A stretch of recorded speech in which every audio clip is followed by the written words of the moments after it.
from Jeremiah 31, verses 31 to 34. The Lord says, "The time is coming when I will make a new covenant with the people of Israel and with the people of Judah. It will not be like the old covenant that I made with their ancestors when I took them by the hand and led them out of Egypt. Although I was like a husband to them, they did not keep that covenant. The new covenant that I will make with the people of Israel will be this. I will put my law within them and write it on their hearts. I will be their God and they will be my people. None of them will have to teach a neighbor to know the Lord, because as we all know, from the least to the greatest, I will forgive their sins and I will no longer remember their wrongs. I, the Lord, have spoken."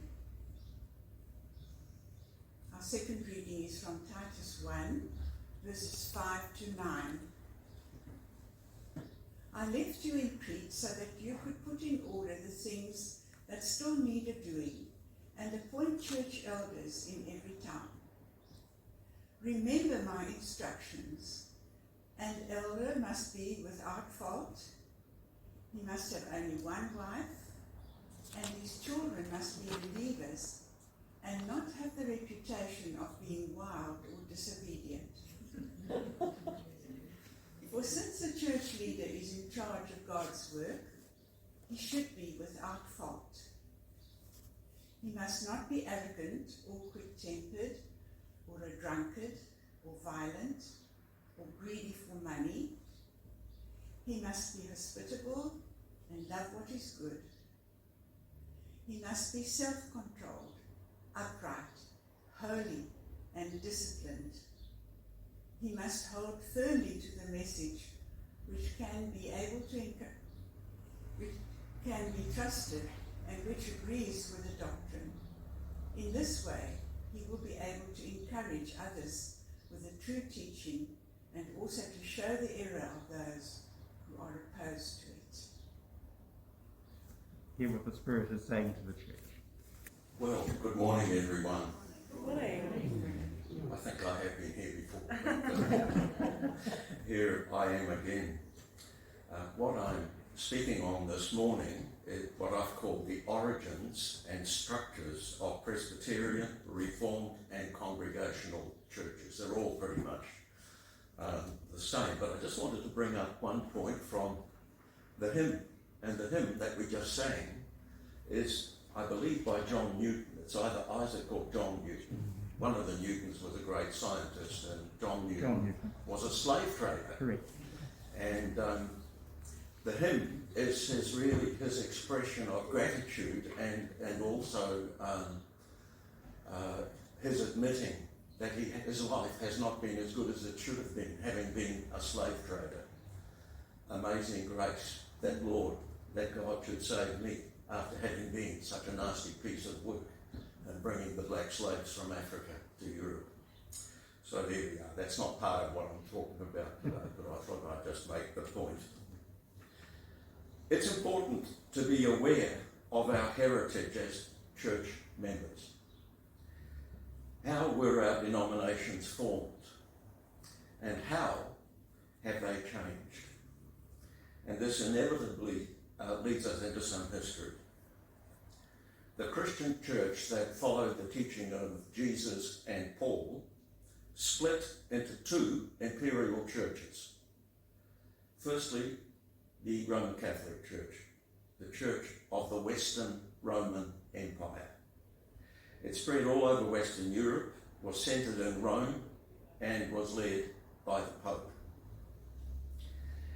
And then the Eastern Orthodox Church, the Church of the Eastern Roman Empire, which spread throughout Eastern Europe, including Russia, Ukraine, Romania, Greece, Constantinople, which is now part of Turkey, and led by the Patriarch of Constantinople, By the way, Constantinople, you know the song, don't you? Istanbul was Constantinople, now it's Istanbul like Constantinople. I won't sing anymore.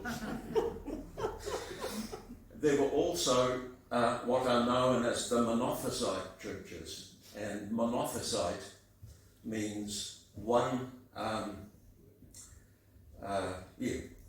person, not two. One Monophysite meant one nature. Jesus had only one nature, and that was divine.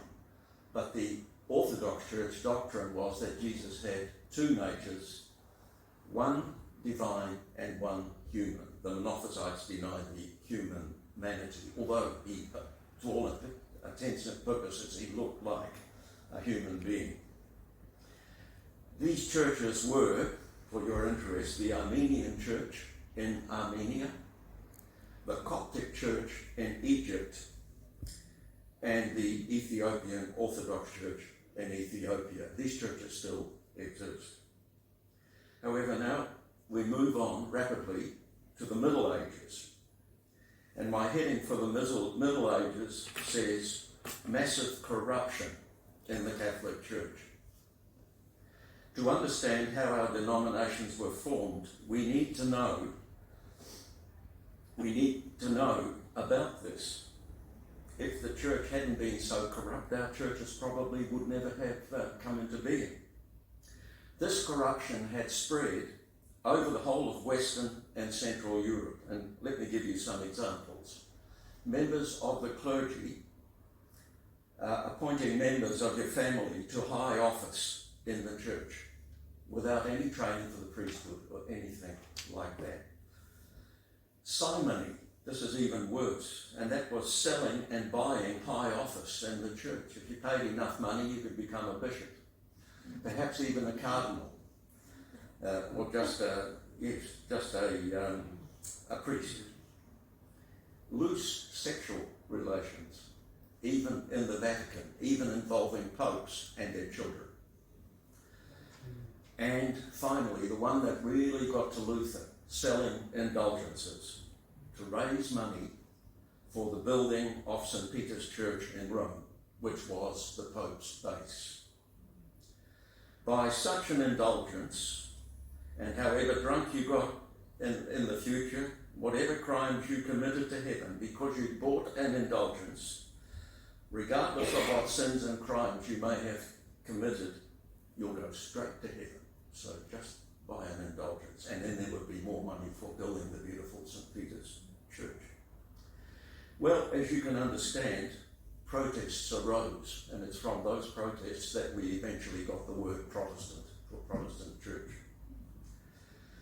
The Dutch humanist scholar, lifelong a fully committed Roman Catholic, Desiderius Erasmus, the man who brought the standard Greek New Testament, on which our New Testament these days is based, together, he protested. In praise of folly, he wrote a book and made fun of the Catholic Church. And he was also a very good friend of a great English scholar, Sir, later Saint Thomas More, whose criticisms of Henry VIII and his marriage problems and so on made Henry VIII order him to be beheaded, which he was. So from Sir Thomas More, the Catholic Church subsequently made him Saint Thomas More. Another such reformer was an Italian by the name of Waldo, who lived in Piedmont in the northwest of Italy. His followers were called Waldensians, and they still exist as a church in Italy.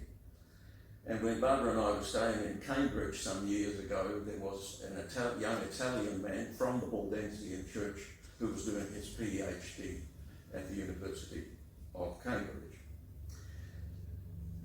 The Waldensians were dreadfully treated by the Catholic troops that were around.